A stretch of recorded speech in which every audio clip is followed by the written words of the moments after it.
Hola, buenas tardes a todos. Soy Miguel Ángel Berenguer, soy oncólogo de OncoFitCare y hoy tenemos un directo que realmente me da bastante interés y sobre todo me interesa bastante el hablar con este invitado que vamos a tener ahora, porque creo que él cubre gran parte de aquello por lo que yo, cuando creamos OncoFitCare, tenía esas dudas y esas cosas, esas necesidades que pensaba que ciertos profesionales que están alrededor de la medicina o que trabajan en la propia medicina podían ayudar a los pacientes con cáncer.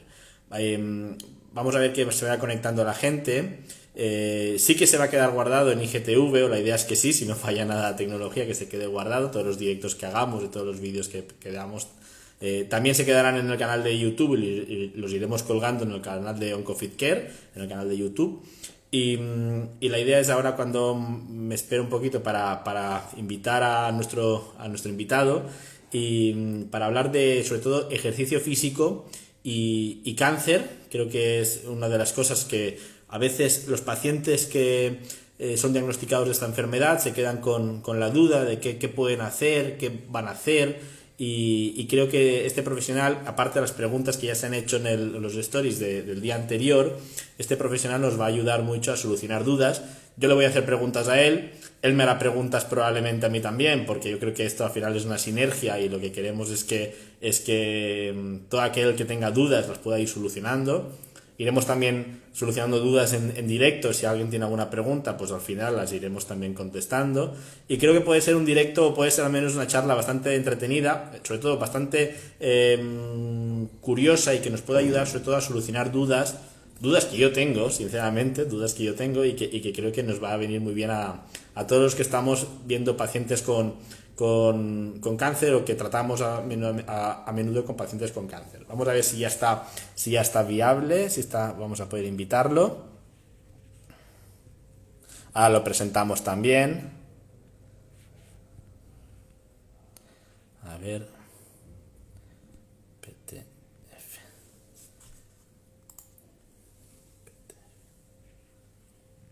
A ver, Mario. Si no falla nada.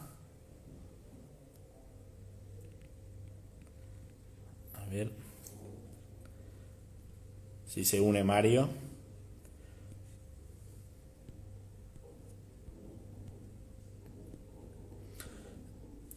Momento que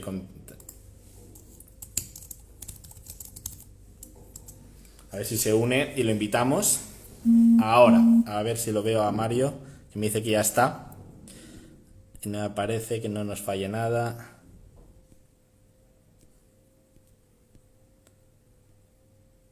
A ver, invitamos a Mario. Ahora. Si se conecta Mario. Si no nos falla nada. Que va un poquito lento esto, la conexión. Parece que sí.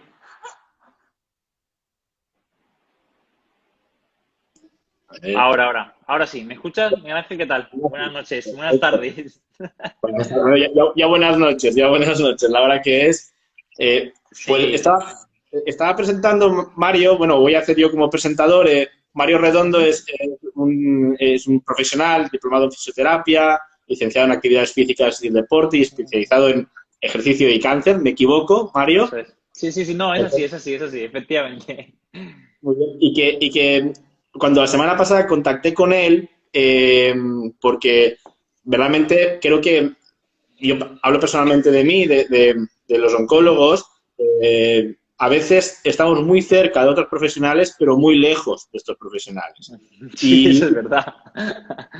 y nos pasa con fisioterapeutas, nos pasa con Ujú, nutricionistas, nos pasa con psicólogos, con trabajadora social, con entrenadores personales, bueno, con muchísima gente, tanto en oncología como en medicina.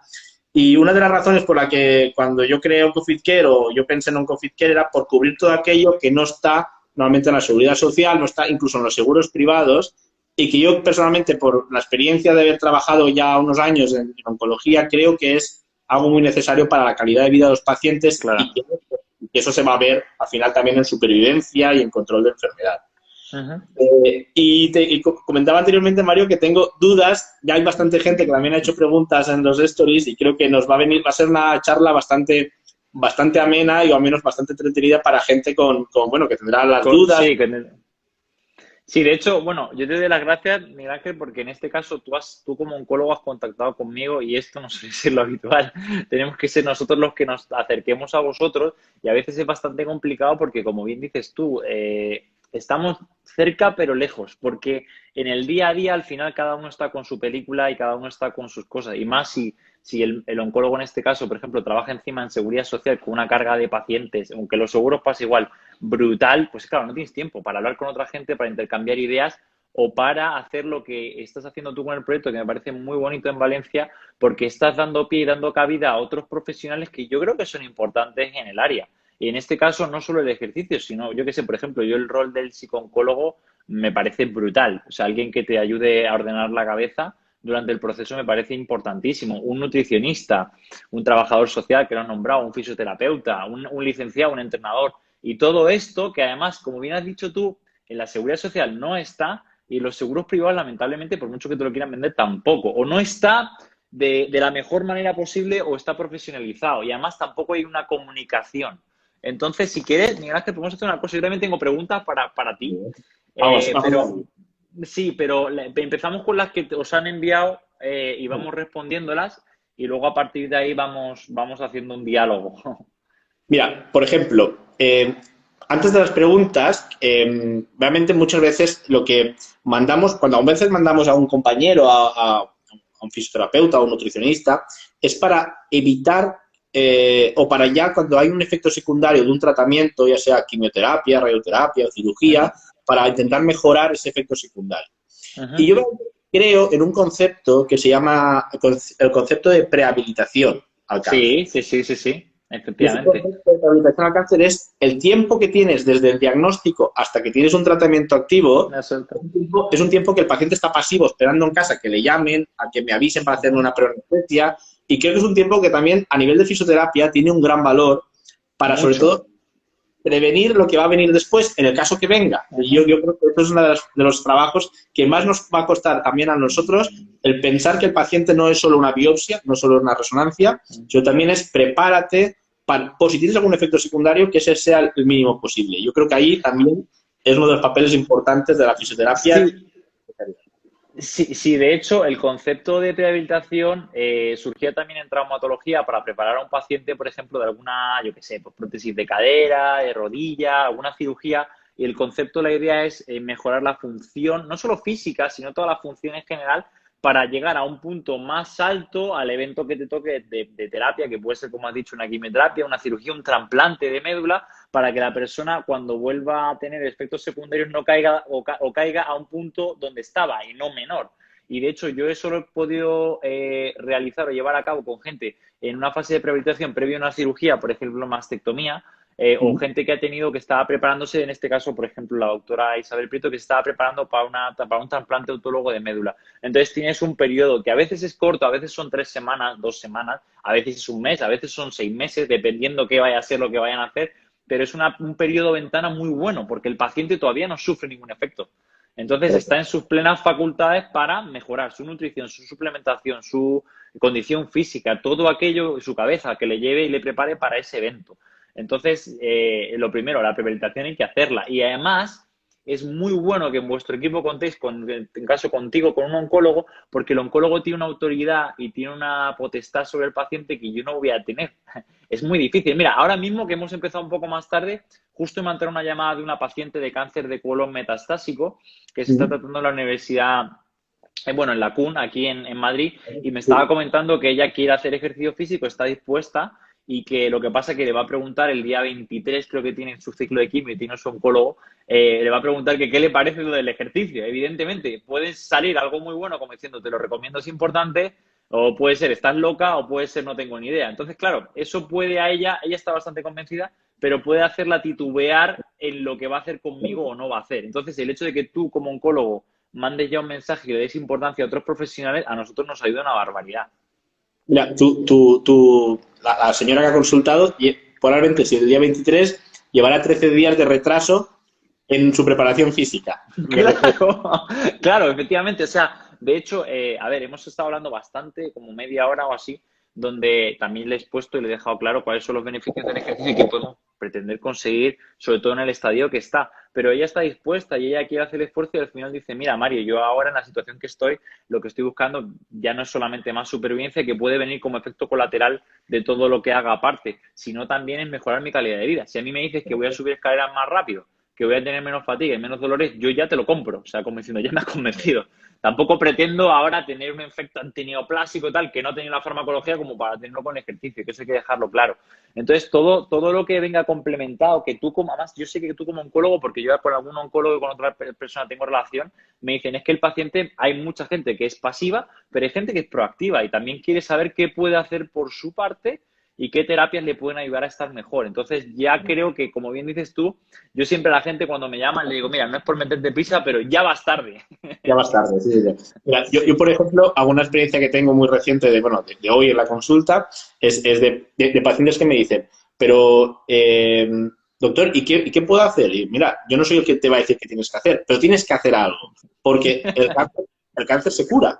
Y igualmente, tú vas a tener posteriormente una vida posterior al cáncer y lo bueno Claro, es que es lo más preparada y dices, mira, es que yo todos los días hacía spinning, ahora puedo hacerlo, pues obviamente claro. tener que acoplar tu ejercicio a lo que puedas hacer, pero no tienes que dejar de hacer nada, es que eso es malo y Exactamente. no tengas cáncer. Mira, ahora Miguel Ángel, me ha escrito también hoy por Instagram otra chica que además viendo el perfil ella pues practica pues la cultura del fitness, entrena fuerza, la he visto que entrena. Y la pregunta que me hacía es un linfoma Hodgkin, creo, si mal no recuerdo, me preguntas es si puede hacer ejercicio. Y le digo, no es que puedas, es que debes. O sea, si ya lo practicabas, va a ser más fácil. Pero tienes Claro. que seguir haciéndolo porque vas a prevenir, pues oye, la miopatía iatrogénica de los corticoides, la fatiga de la medicación, la pérdida de función muscular, o sea, un montón de cosas que son importantes no solo para tu tratamiento, sino para tu salud, como has dicho muy bien que me ha encantado, después del cáncer. O Claro. sea, después del cáncer, cuando acabes el proceso, porque además el proceso luego, lo otro que le digo a la gente, en la gran mayoría de casos suele ser muy largo, o sea, tú en un mes no te quitas los tratamientos, en un mes ya has empezado. Entonces, ten en cuenta que yo a la gente cuando entra en la consulta, sobre todo en tratamiento, le digo, mira, vamos a intentar hacer algo que tú puedas sustentar de aquí a largo plazo, porque es que entre que te dan la cita, entre que si PET-TAC, que si esto, que si biopsia, que ecografía, que tal, que luego cirugía, que luego quimio, que luego radio, que reconstrucción, es que te vas al año y medio. Entonces no puedes estar un año y medio sin hacer nada por ti en estos aspectos. O sea que hay que hacerlo. Muy bien. Pues, pues si quieres vamos a empezar, Mario, por alguna pregunta que han hecho, ¿vale? Yo las tengo aquí Ujú. abiertas. Hay de todo, ¿eh? Hay nivel, ¿eh? A ver, que hay cosas que son curiosas. Vale. Mira, hay una pregunta que me hace bastante, que a mí me gusta, es un tumor que a mí me gusta especialmente, me gusta tratarlo, es un tumor complejo, pregunta una compañera, dice, me gustaría saber cómo se maneja el ejercicio en tumores cerebrales. Gracias. Sí, Vale. Yo entiendo que estará hablando del glioblastoma, que es el tumor cerebral más frecuente que más hay frecuente. más limitante también, porque es un tumor con mucho edema, un tumor que es como que se infiltra bastante. Y la verdad que, a ver, el ejercicio en un glioblastoma es algo necesario. Más como ejercicio, también como rehabilitación a esa pérdida de fuerza que pueda tener o de Y de- alguna capacidad que pueda tener el glioblastoma. Que más o menos, ¿qué ejercicios tú son los que promueves para sí, un mira, paciente? aquí hay una cosa que es súper importante porque es bastante complejo todo lo que tiene que ver con tumores cerebrales. Luego, antes de qué ejercicio, o sea, ejercicio en términos generales, yo siempre voy a promover el entrenamiento de fuerza y que vaya acompañado de entrenamiento cardiovascular. Eso para la salud de cualquier paciente oncológico y de cualquier enfermo crónico. Pero en el caso del glioblastoma, sí que tienes que ver, primero, lo que has dicho tú, edema, tal, qué compromiso tiene con las áreas cerebrales y dónde está tocando y qué está haciendo. Entonces, no es lo mismo que, por ejemplo, curse con, yo qué sé, falta del equilibrio, falta de control motor, con afasia, ataxia, o sea, con una serie de síntomas que tendrás que adecuarlo a la persona. Por ejemplo, yo tuve hace un par de años un paciente que en este caso no era un glioblastoma, pero era un tumor raro del sistema nervioso central, creo que era un tumor es que se llamaba, bueno, embrionario, que él cursaba por los tratamientos que le habían dado y dónde estaba con una falta de control motor importante y con una falta porque afectaba también al cerebelo, tenía marcas y lesiones y al final había que hacer un trabajo aparte complementario de equilibrio y de rehabilitación y de percepción y mejoró un montón por dos razones, porque evidentemente el tratamiento hizo su efecto y redujo la lesión y eso hace que mejore su equilibrio, mejore su estabilidad y tal. Y luego, por otra parte, porque el trabajo de esto en el largo plazo le permitió mejorar su percepción, su esquema corporal, su capacidad oculomanual y un montón de cosas. Entonces, sí que es verdad que entrenamiento de fuerza, entrenamiento cardiovascular y luego, aparte, entrenamiento coordinativo, de equilibrio y proprioceptivo en este tipo de pacientes que puedan sufrir este tipo de cosas.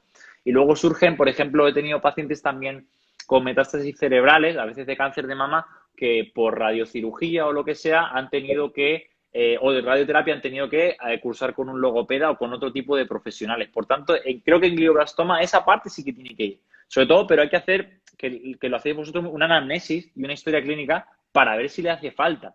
Y en este caso, mi novia, ella se dedica a la neuro y cuando hay algún caso de esto, es la que me echa un cable para ver el cuarto ventrículo, esto, lo otro, tal, y me guía un poco. Pues mira, esto está afectado esta parte, te vendría bien hacer esto, otro, tal. Y vas trabajando con ello.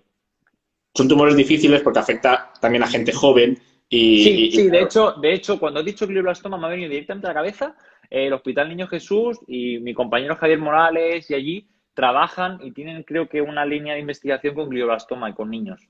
O sea, que ellos sí que podrían responder mucho mejor a la pregunta.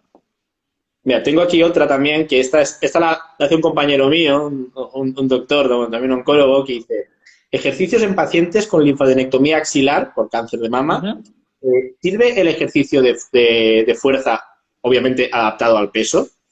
Sí. De hecho, hay varios artículos de esto. Hay uno que se llama Prosper UK, que es un protocolo de rehabilitación y además viene muy chulo porque viene la tabla. Yo lo tengo en una publicación de Instagram donde te viene perfectamente cómo tienes que hacer una progresión de rehabilitación, que evidentemente esto cambia mucho en función de la historia clínica previa del paciente. No es lo mismo una persona que hacía CrossFit, que hacía movimientos olímpicos y ejercicios por encima de la cabeza con cargas, que alguien que nunca ha movido el brazo. Pero con vaciamiento axilar, con mastectomía y demás, sí que deben entrenar fuerza, pero evidentemente con una progresión lógica. Y ahí sí que me parece súper importante la rehabilitación a nivel facial y a nivel de otras estructuras que pueda hacer con terapia manual fisioterapeuta. Porque es muy importante que no haya adherencias, que no haya rigideces y que mejore el control motor y la movilidad. O sea, yo no puedo poner a un paciente a entrenar fuerza si esa zona no está preparada para entrenar fuerza. No a nivel de la cirugía, pero a nivel de los tejidos, que eso es muy importante. Eso que comentas es muy importante porque, a ver, yo lo veo en consulta. Normalmente el diagnóstico de cáncer de mama, si no llevan quimio inicialmente, el cirujano opera, hace la mastectomía, hace la cirugía conservadora y posteriormente el paciente pasa a radioterapia. Y desde que se opera hasta que pasa a radioterapia suele pasar un mes, 6 semanas, depende de la patológica. Y una de las posiciones en radioterapia es con el brazo en lo que es en la máquina, con el brazo por detrás, que se retrasa el tratamiento porque en la simulación del tratamiento no puede elevar el brazo por detrás. Nadie le ha dicho nada, ¿eh? No porque sí. Y además es una situación para el hombro muy compleja porque al fin y al cabo es una abducción con una rotación externa. Correcto. que es lo que más le cuesta al paciente que tiende a una protección del hombro después de la cirugía. Es que, como dices tú, Miguel Ángel, a mí lo que más me gusta de lo vuestro, que aparte sois un equipo, es que tú con tu experiencia, claro, con la mía, esas cosas te vas dando cuenta. Entonces, a ti te parece evidente, como diciendo, oye, claro, si has tenido una cirugía y te van a dar radioterapia y estás en esta posición, pues habrá que trabajar esa posición, porque hay gente que no se la pueden dar o tienen que retrasar o está incómoda porque está tirante y al final surgen contracturas, molestias y otra serie de cosas. O sea que eso, y además es lo que has dicho tú, es que nadie se lo ha dicho.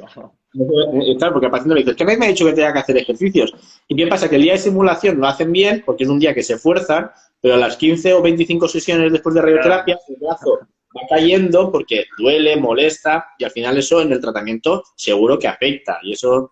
Mira, hay una pregunta que también acaban de hacer ahora en el directo, dice...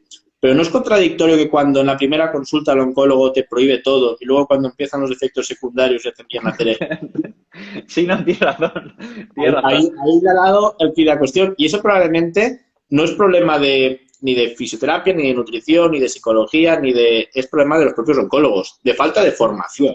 Ojo, sí, yo creo que es Sí, a ver, yo, por ejemplo, al final, siempre lo digo, yo cuando empecé en esto había un montón de cosas que no tenía ni idea, o sea, yo qué sé. Además, sobre todo en los informes ven muchos acrónimos, muchas siglas, mucho de esto que tú no te enteras. Pero claro, al final lo que haces es consultar, preguntar de manera humilde, buscar a alguien, a un oncólogo o alguien que tenga cerca, o un médico que conozca y que te explique el informe, ¿no? Y oye, ¿me puedes echar un cable? Pues, ¿qué es esto de la fracción de eyección? ¿Qué es tal? Y poco a poco, a medida que vas leyendo y vas aprendiendo. Pues yo creo que el oncólogo tenía que intentar conseguir hacer lo mismo, ¿no? Que al final muchas veces en tu caso seguramente ha sido por curiosidad y porque te lo ha pedido tu conocimiento y tu forma de ser, el hecho de decir, oye, aquí faltan cosas, ¿no? Entonces yo creo que si entre todos se colabora, al final el que sale ganando es el paciente. Si esto se trata de eso, yo hay mucha gente que yo sé que no voy a poder ayudar porque no está en una situación adecuada psicológica o porque quizás necesitan pasar por otra persona antes de verme a mí. O sea, al final, si la persona tiene un problema a nivel psicológico de ansiedad, de depresión y tal, quizás no es momento de empezar a hacer ejercicio, es momento de trabajar ese aspecto psicológico para entender que luego viene una parte física.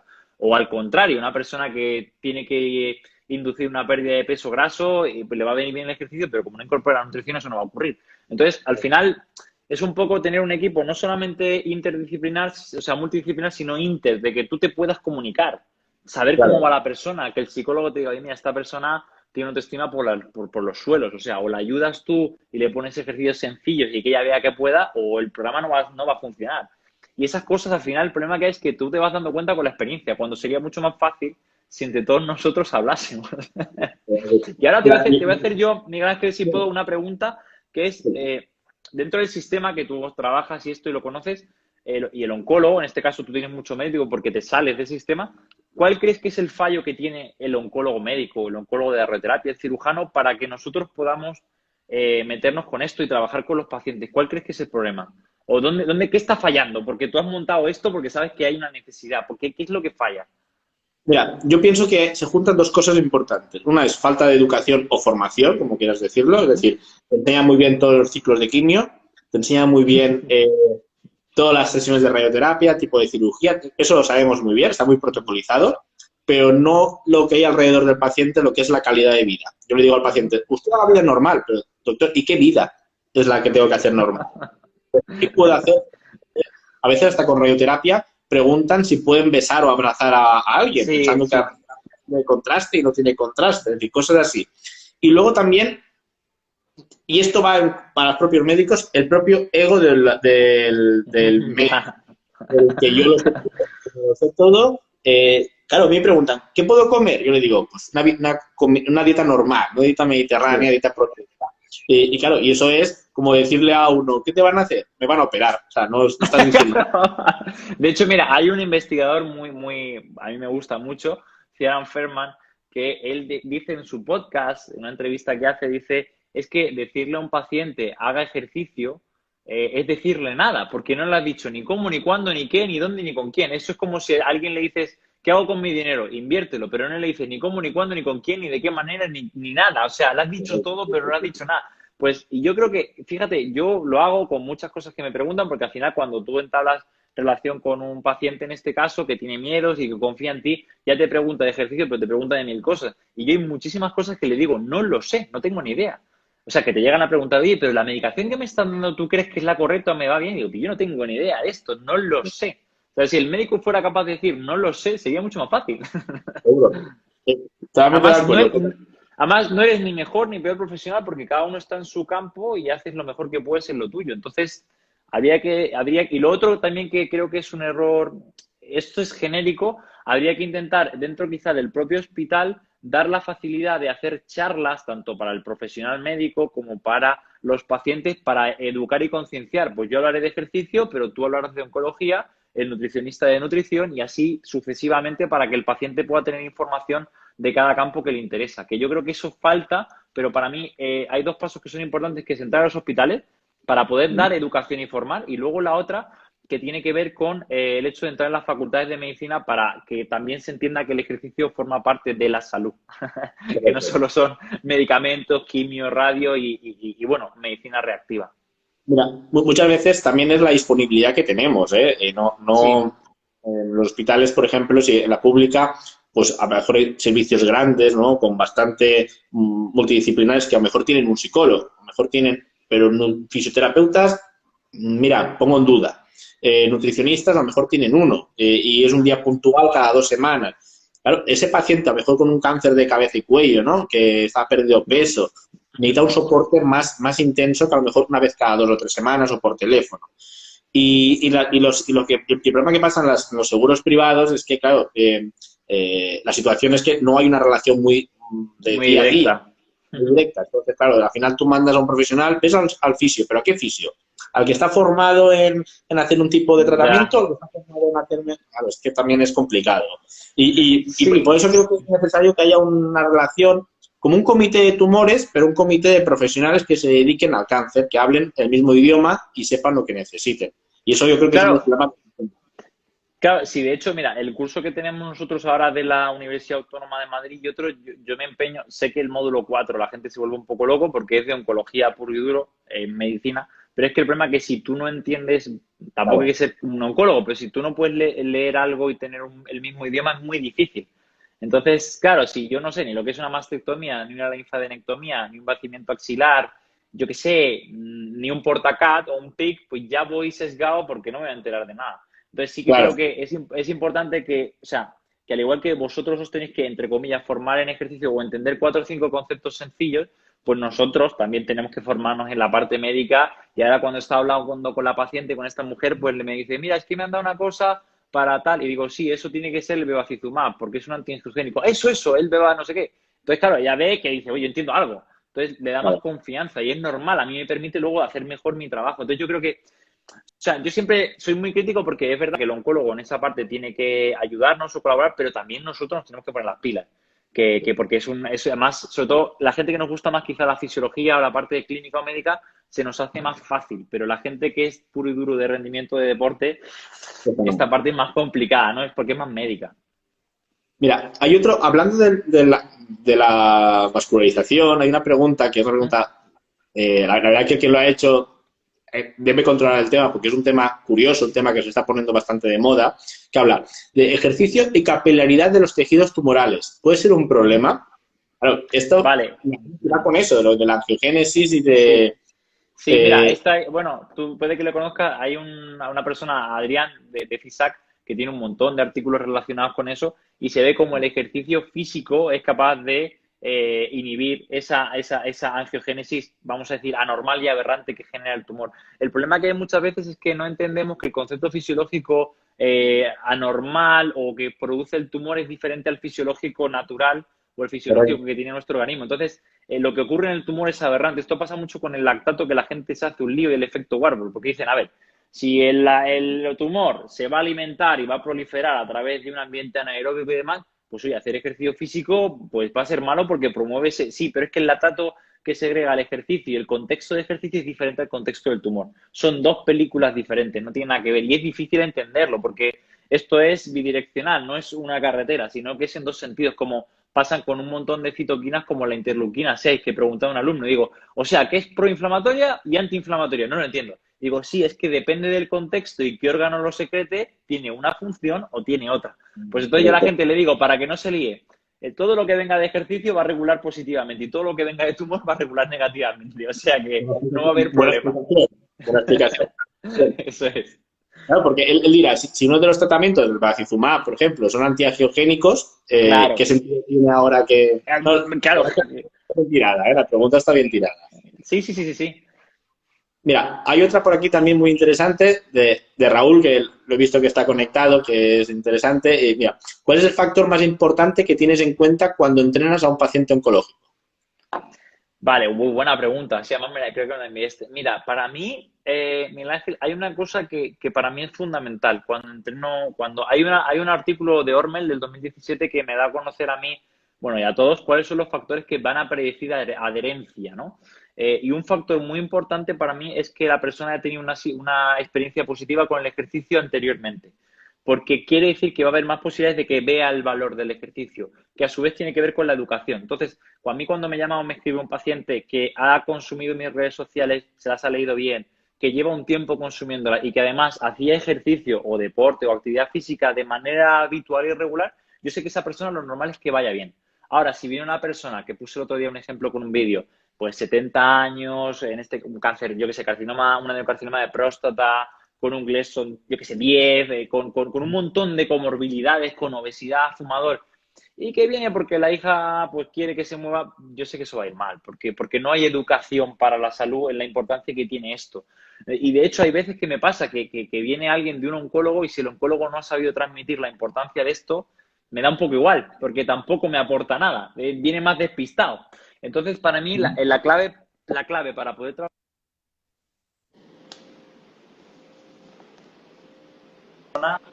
tenga educación para la salud de la importancia del ejercicio.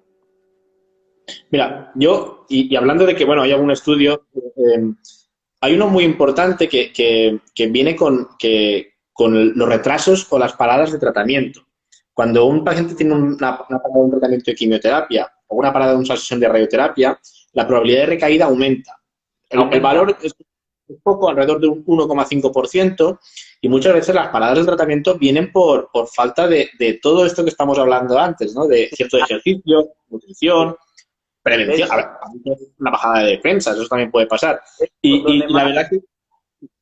Donde más evidencia científica hay en ese aspecto, que es lo que últimamente se lee mucho, hay una revisión en la ESMO de Bozzetti del 2017, hablan de la sarcopenia, la falta de masa y fuerza muscular por debajo de unos mínimos como un predictor de toxicidad súper potente. Y al final, por eso a la gente le digo, oye, ¿por qué tenemos fuerza y movemos pesas y tal? Y digo, porque esto va a permitirte prevenir, entre comillas, lo máximo que podamos un parón del tratamiento o una toxicidad hematológica o de otro tipo. Entonces, es importante hacer ejercicio, otra justificación más por esto mismo. Hoy me preguntaban, ¿y en qué os basáis para poner una quimio, para poner un tratamiento oncológico en el tipo de tumor, el tipo de quimio? Yo decía, mira, nos basamos en el tipo de tumor, dónde está el tumor, la histología del tumor, marcadores tumorales y el paciente. A veces un paciente con que tú ves que no te va a poder aguantar un tratamiento, no inicia ese tratamiento. Y eso también te pasa a veces, ¿no? Que tú quieres empezar un tratamiento y dices, mira, es que este señor no sé si me lo va a aguantar. Lo del PS, ¿no? Personal status, ¿no? PS1, PS2, PS3, PS4. Y tú dices, bueno, es que un señor PS2 barra PS3, a ver, o el Karnowski 70, 80, a ver si me aguanta el tratamiento o no me lo aguanta. Porque no hay nada peor que empezar un tratamiento y pararlo. Eso para el propio médico y para el paciente. Mira, esto lo hablé yo con un oncólogo médico del Hospital Infanta Sofía, que también quiero hacer una entrevista con Francisco Tebar, con Curro, y hablando con él, además, él ha leído un montón de estudios relacionados con caquexia, con sarcopenia, de Vicky Baracos, de Carla Prado, de hecho las conoce y ha estado en algún simposio, en alguna entrevista con ellas y tal, y me decía, si yo veo que el paciente, por ejemplo, él ve pacientes de cáncer de testículo, de seminoma y gente joven, ¿no? Te digo, si yo tengo un sujeto joven que está en forma y que tal, dice, ya, yo voy más agresivo con el tratamiento.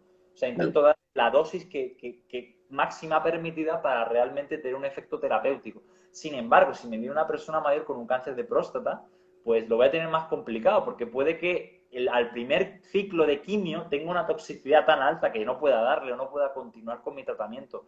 De hecho, esa es una línea que a mí personalmente me gustaría investigar, porque yo tengo, o sea, no tengo una duda, pero habría que sacar valores de corte, puntos de corte y conocer que yo siempre digo, más que la masa muscular, creo que es un entorno metabólico manifestado a través de rendimiento lo que te puede dar a ti a conocer cuándo puede haber más o menos toxicidad, que me encantaría hacerlo, pero claro, hacen falta unas muestras de pacientes y unas senes que no tenemos.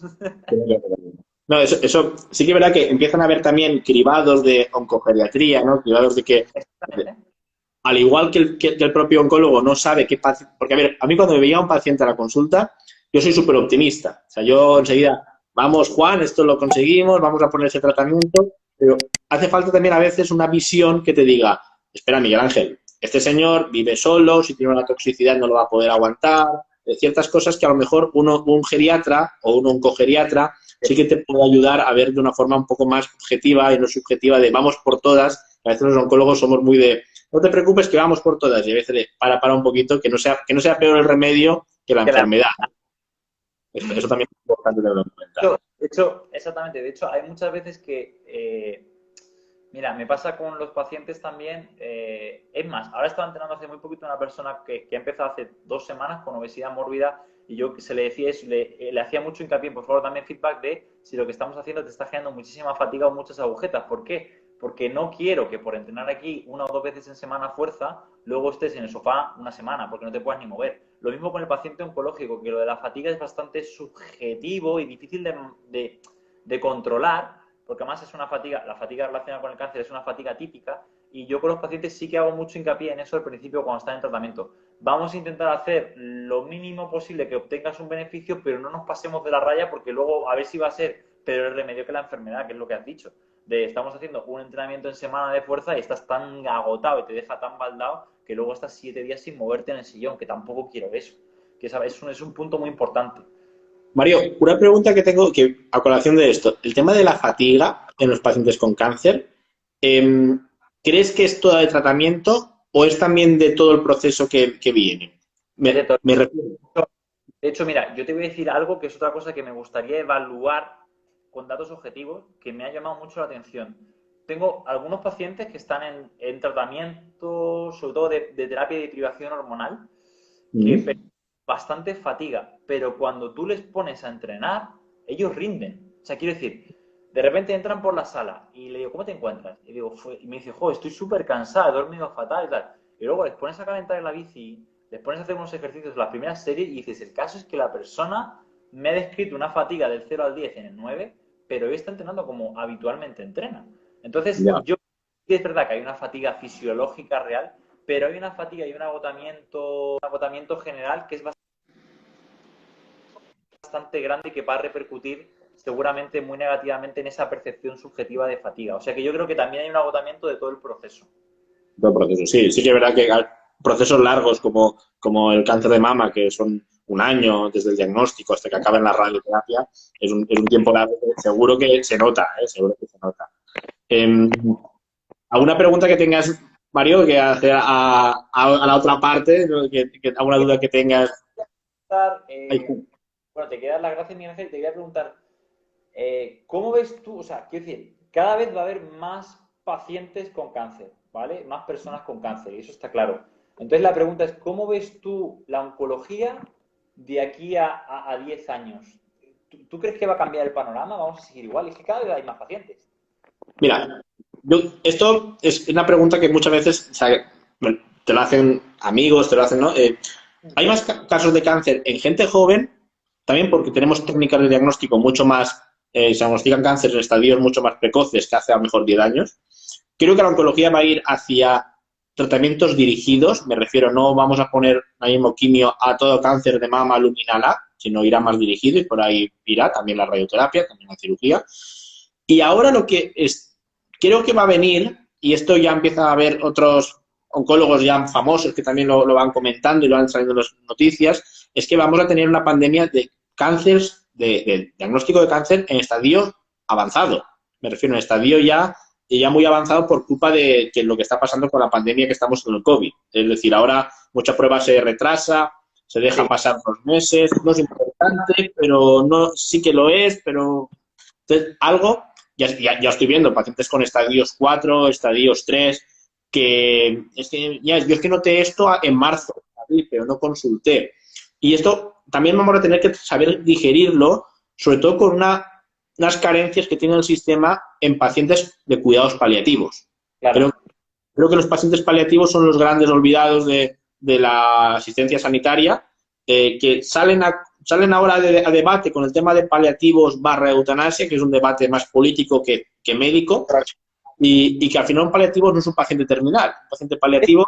Eso me gustaría, porque yo quiero colgar luego la entrevista a Miguel Ángel en el perfil, y me encantaría, porque a mí, de hecho, yo cuando me invitó Nuria Rodríguez Salas, que es oncóloga médica de La Paz, me invitó a un congreso, en 2018 yo hablé de ejercicio, era de metástasis óseas, y habló, creo que el jefe de servicio de paliativos de la fundación, y me gustó mucho, porque aparte de que es una parte muy humana, él decía, hay mucha gente que paliativos no quiere decir que te vayas a morir mañana. O sea, paliativos, hablamos de dolor, hablamos de muchas cosas que es bastante complicado entender. Entonces me encantaría que hablaras un poco a la gente de qué es paliativo.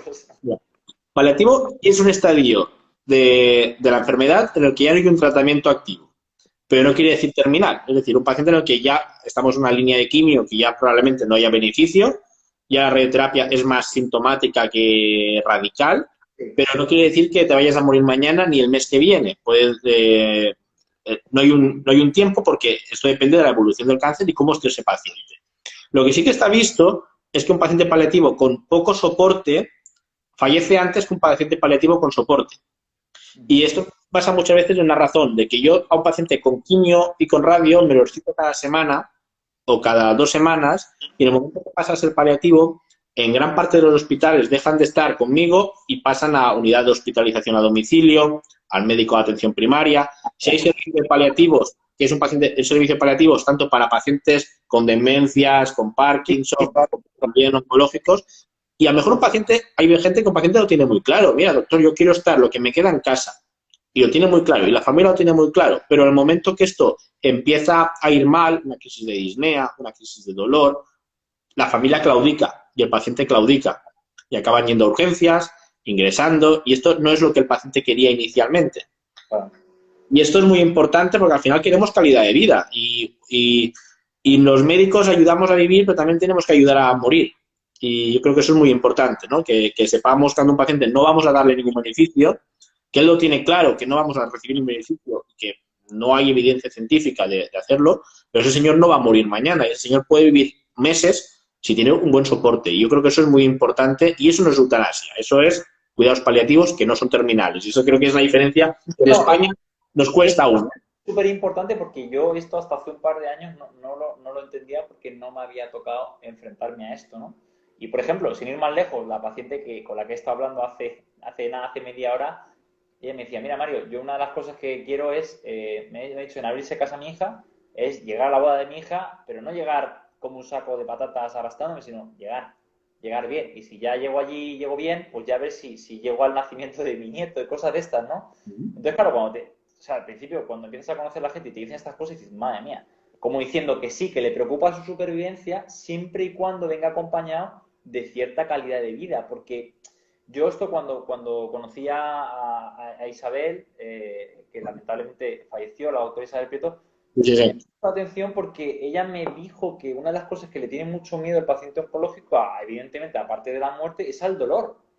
Y claro, yo empecé a hablar con ella, a ver cosas, y veía que una de las grandes industrias que había era la de opiáceos.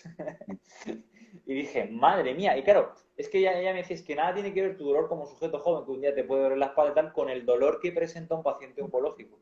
Y ahí empecé a entender un poco más de qué va la película, qué es la calidad de vida realmente para el paciente y qué son otras cosas. Por eso que todo es que estas cosas lamentablemente no se conocen tanto, yo no sé por qué, porque no hay en medios y tal, y esa distinción que haces entre lo que es paliativos y lo que no es paliativos que la gente se cree es súper importante. Y luego hay otra cosa que te quería preguntar, Miguel Ángel, que me parece súper interesante, que es, ¿tú crees que de aquí al futuro, de aquí, pues eso, 10 años, van a surgir más iniciativas como la tuya?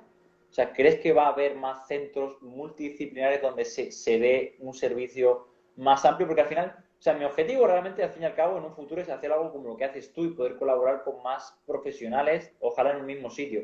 ¿Por qué? Porque al final no todos los pacientes van a tener la misma necesidad de lo mismo. Quiero decir, a mí me viene un paciente joven con un linfoma de Hodgkin o con una leucemia que practicaba CrossFit y realmente yo le voy a aportar poco porque él ya hace ejercicio y más o menos sabe por dónde van los tiros. Le puedo regular o asesorar, pero puede que él tenga más problemas a nivel psicológico y necesite un psicooncólogo. Y puede que una persona que tiene un cáncer de colon y que tenía una obesidad mórbida, puede que necesite, aparte de ejercicio, nutrición y psicología. Y necesites el tándem de 3. Y puede que un adulto mayor necesite ejercicio, pero necesite un trabajador social. Entonces, ¿tú crees que esto va?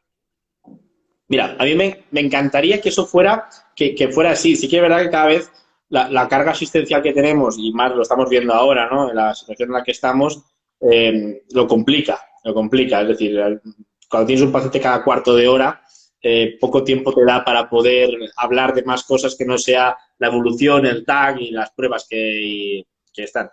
Sí que es verdad que la medicina, o al menos los médicos jóvenes, estamos más orientados a la humanización. Y pasa con la UCI, por ejemplo, ¿no? Muchos programas de humanización en UCI, de que el paciente tenga, no esté aislado en una única sala de UCI, sino que pueda tener música o pueda tener televisión. O sea, como más humanización, eso por ahí va la parte de la medicina, no solo de tratar a los pacientes, como bien decía alguien en el directo, como números. Es que me tratan como número, ¿eh? Sí. señora del cáncer de mama luminala, ¿no? Y ahora se llama Laura, o se llama... Y eso es un problema de formación profesional. Y eso es, creo que sí que tenemos que criticarnos nosotros mismos los médicos y cambiarlo. El tema de la humanización en la medicina, yo creo que por desgracia va a ser algo lento, ¿no? Ojalá me equivocara y fuera más rápido y pudiéramos tener, ya empezamos a ver médicos, oncólogos centrados en esto. Isabel, por ejemplo, Isabel Prieto, que estás comentando, está muy centrada en este tema. Y muchísimo, y era buenísima en este tema.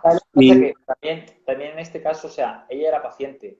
Y yo me acuerdo un día que la fui a visitar cuando ella estaban dando todavía radioterapia, era muy tarde, fui como a las 10, que extendieron las sesiones de radio hasta las 12, y estaba pues planificando el TAC y tal.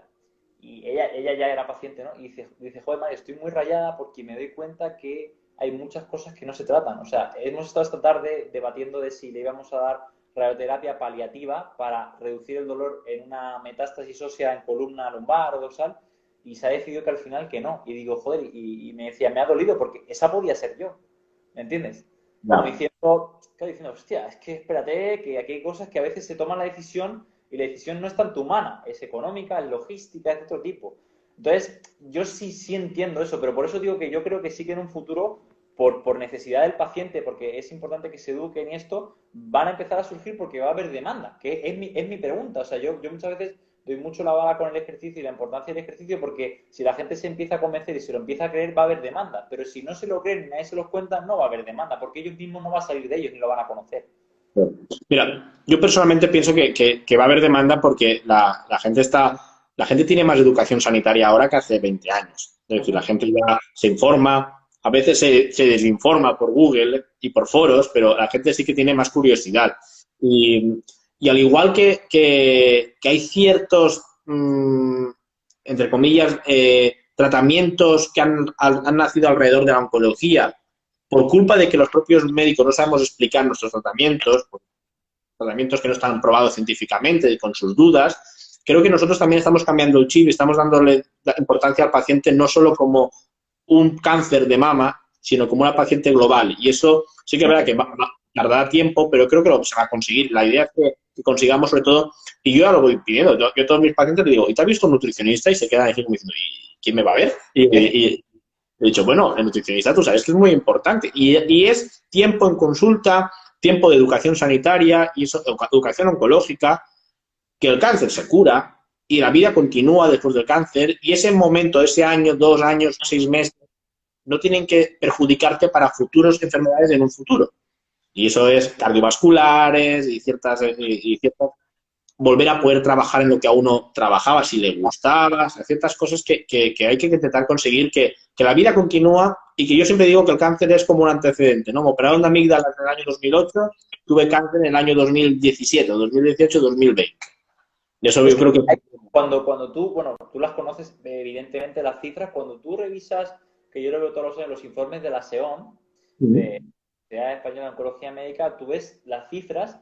Y muchas veces yo hablo con compañeros y digo, tampoco son tantos, 277.000 y tal. Digo, ya, pero espérate, es que esos 277.000 cada vez hay más supervivientes y son 200, bueno, imagínate, no sé cuánto era la tasa de supervivientes, pero imagínate, 105.000, 110.000 que se van sumando cada año. O sea, hay que decir que 4 o 5 años te vas a plantar con que hay 1 millón de diagnósticos de personas de cáncer y de los cuales hay 500.000 supervivientes, pero claro, a lo largo de las décadas, a día de hoy, a mí me encantaría saber en España, yo no sé si tú conoces la cifra o existe, ¿qué cantidad de pacientes a día de hoy han superado un cáncer en todo el país? O sea, ¿cuántos son millones de habitantes? Son millones. Millones de que o tienen el cáncer ahora o lo han superado hace 1, 2, 3, 4, 5, 10 años. Estamos hablando de que hay millones de personas con la enfermedad. Y esas personas necesitan mejorar su salud y continuar con su vida. Y esto aumentará, Mario, porque los tratamientos cada vez son más buenos. Exactamente. Es decir, entonces, y con menos efectos secundarios y con terapias dirigidas. Y ayer otro día, mira, lo hablaba con una paciente que tengo yo de cáncer de mama metastásico que la entreno mañana y me decía, mira, Mario, hasta creo que era el 2005 yo me hubiera muerto porque no había terapias para mi anticuerpo, para mi ER2 y ahora sí. Claro. Y aquí estoy, o sea, como diciendo, joder, y yo lo pensaba y digo, es que 2005 no está hace tanto. No hace tanto. Y la inmunoterapia que viene es una novedad y es impresionante. sea, a mí sí que me impacta mucho porque yo, o sea, la visión que tengo es como la tuya y creo que a la persona hay que llevarla no en el proceso, no durante solo el proceso, sino en el después. Es como decir, vale, tienes unos efectos secundarios, tienes unas comorbilidades y hay que aprovechar de que estás bien, que estás sano, que te has recuperado, que gozas de salud y vamos a hacer lo mejor posible para mantener tu salud o mejorar tu salud. Mira, y ya, si quieres para concluir, creo que también es importante meter ya también la familia. Cuando son Sí, 270.000 casos de cáncer, son 270.000 núcleos familiares que van a cambiar su día a día, van a tener más una preocupación que antes no tenían, van a ir al hospital más veces de las que ellos esperaban ir, y esto también, a lo mejor ya no tanto en parte de fisioterapia, porque la familia, pero más la parte emocional y psicológica, es muy importante cuando uno piensa, ¿cómo es un año perfecto? Y más este año es, uno, tener salud y que mi familia tenga salud. Y la sí, salud emocional es muy importante también para poder totalmente. afrontar bien una enfermedad como larga, como va a ser un cáncer. Yo creo que también eso es importante. Sí, sí, de hecho, mira, yo fíjate, he hecho el experimento un poco aberrante, que no me gustó nada, de plantearme qué pasaría si a mí me diagnostican un cáncer, ¿no? Un cáncer de testículo, yo qué sé, un cáncer, ¿no? Y joder, es fácil verlo de fuera cuando tienes tus pacientes, pero si te llega a tocar a ti, que puede ser porque es multifactorial, acojona bastante. Por una razón sencilla, porque no ya por el cuánto voy a vivir, qué me va a pasar y tal, porque quizás tú o yo conocemos más la oncología. O sea, a mí me llega un paciente con un luminal y es como, ah, esto no es nada, ¿no? Pero sí que es verdad que te planteas en, hostia, ¿y con mis padres ahora qué hago? Y ahora mi novia y a la perrita y ahora, hostia, ¿y mi trabajo cómo lo hago? Si estoy con fatiga y tal, igual no voy a poder estar 12 horas en el centro. Hostia, ¿y para entrenar cómo voy a organizarme? Pero Claro, sí, sí, sí. no, mi estética, mi autoestima, mi cabeza, o sea, dices, joder, que la película es complicada, que no es tan fácil. Entonces Tú yo sí piensas que que es bastante importante que empiece a haber pues, más proyectos como el tuyo, más profesionales que se interesen por la persona. Tú piensas que tú entras a la consulta esperando una analítica, una prueba, y te dicen, mira, hay cáncer y sales por la puerta diciendo, ¿y ahora qué? ¿Y ahora qué voy a hacer? ¿No? Y a veces pasa, sobre todo, en pacientes en paliativos, uno de los problemas que tienen se basa mucho en qué va a pasar después. Eso de aquí les provoca mucha angustia, el saber qué va a pasar económicamente, no tengo esto arreglado, no tengo... Y esto también es una de las cosas que yo lo veía muchas veces, el paciente no sufre por él, está sufriendo por los demás. Sí, Y eso es un problema del sistema también, que ese paciente tenga que tener esa ansiedad o esa angustia por no buscar soluciones o que alguien le busque soluciones. Incluso nosotros, mira, en algún caso tenemos que estos casos muy puntuales, pues un notario que si puntualmente hace falta, se le puede incluso buscar. O sea, que son casos que son no, extremos, pero mira, con Miguel Ángel, con una de las pacientes que tengo yo, con Luz, que tengo la entrevista hecha, ella es una paciente de cáncer de ovario metastásico y yo creo que lo he hablado alguna vez con ella y estaba arreglando todos los temas relacionados con pues, herencias, casas, hijos, o sea, que es como decir, espera, espera, ¿qué pasa aquí en un año o dos y yo no estoy? claro, claro. No, y eso es muy importante. Son cosas que cualquier persona que nos escuche dice, esto está loco, pero es que Claro. cuando estás en la clínica y en la consulta del día a día, tú escuchas estas cosas, sobre todo si eres una persona más cercana y abierta, porque es verdad que no todo el mundo va a reaccionar igual y también depende cómo seas tú, la gente se va a abrir o se va a cerrar. Pero sí considero que son temas que no son menores, porque al final la calidad de vida, el tener la cabeza bien amueblada, el tener buena función física, yo qué sé, tener placer por la comida, por ejemplo, la mujer joven cáncer de mama, vida sexual, súper importante. Nadie la atiende con eso. Y no saben si pueden tener relaciones, si no, si esto, si lo otro. O sea, creo que hay muchas cosas de la calidad de vida que no son solo el ejercicio, la nutrición, la psicología, que son importantes. La estética. Pica. Yo a veces me dice un paciente, ¿me puedo tintar el pelo? ¿Qué tinte me pongo? Claro, y sí, sí que se puede tintar el pelo. Hay unos tintes especiales o puedo hacerme la manicura. O sea, cosas básicas que Sí, sí, ella incluso también le da a ella, no sé, la gente tiene bodas mientras está con quimioterapia y tendrán que exactamente. ir a esas bodas, quieren ir a un bautizo y quieren ir a hacer su vida normal. Y puedo decirle a la paciente, haz tu vida normal, pero no te maquilles, no te tintes el pelo, no hagas ejercicio, que no te dé el sol. Y, y me dice, bueno, entonces, ¿qué hago? ¿Me levanto por la mañana y me siento en el sofá a ver la televisión? Y eso es muy importante, ¿eh? Yo tengo una paciente que creo que la operaban hoy o mañana, hoy, sí, creo que era hoy, de mastectomía, tal y tal, y ella me dijo, antes de contactar conmigo, yo terminé la consulta, que vale, que tengo el diagnóstico y tal, y lo primero que hice fue meterme en la cama porque no sabía qué hacer. Luego me di cuenta, después de mis antraciclinas, cuando empecé con el Taxol, que yo hacía vida normal y digo, bueno, quitando que no tengo cabello y que no tengo cejas, yo me encuentro bien. Y fue cuando me llamó, pues oye, voy a probar a hacer ejercicio. Pero claro, nadie le dijo que podía hacer esas cosas y que debía hacer esas cosas. Entonces yo creo que es un tema de información. Pues Miguel Ángel, Gracias. cortando, que no quiero que se corte, que quiero darte las gracias, ¿vale? Ya hablaremos por privado y tal, y haremos más cosillas, porque, joder, es que no es tan fácil encontrar oncólogos, no muchas veces solo por el interés, sino por el tiempo, que vais con muy poco tiempo y yo lo sé. Entonces, darte las gracias porque con oncólogos como tú, como Francisco que quiere hacer una entrevista, como Nuria que le quiere hacer una entrevista, sé que va avanzando, porque al final yo a la gente y a los alumnos les digo, esto no se trata de que el tiempo pase, se trata de que nosotros hagamos que el tiempo pase bien, porque si no Exacto. empezamos con el culo, esto no funciona. Y al Muy final la bien. única manera de que avance, ¿vale? Pues Mario, muchas gracias y estamos en contacto, ¿eh? Cualquier cosa, cualquier duda que tenga, no te preocupes que te mandaré a un Vale. mail. Y, y ha sido muy entretenido y sinceramente para mí ha sido muy productiva, ¿eh? Esta charla ha sido muy productiva porque creo que me han informado muchas cosas que no sabía y muy interesante, la verdad. Que a mí me gustaría crear en un futuro es un foro o un sitio de trabajo multidisciplinar para todos poder aprender, porque hay un montón de cosas que yo no voy a saber y informes que te vuelven loco. Y ahora con terapias nuevas o terapias dirigidas y tal, ya el otro día vi un paciente con nivolumab, ya sé lo que es, ¿no? De cáncer de pulmón, pero tengo que leérmelo bien, tengo que organizarme y si hubiera alguien que me lo pudiera explicar o me lo explique en un foro o me comunique una llamada es mucho más rápido. Entonces yo creo Pues que eso sí, va a ser seguramente el futuro. Y mira, ahí está Michal, que está ya trabajando con pacientes, y también que entre tanto vosotros como nosotros hay interés común de colaborar y aprender y ayudar al paciente. Y seguro que va a salir de aquí. Yo cuando aposté por esto hace 6 años dije esto tiene que ir bien, ahora va bien, pero va a ir mejor de aquí a 10 años porque va a haber más gente y va a haber más interés y más información. Así que Miguel Ángel, pues estamos en contacto, guárdalo, luego me lo envías para ponerlo. no te preocupes. ¿Vale? Un abrazo. Vale. Muchas gracias a todos los que están. Venga, hasta luego.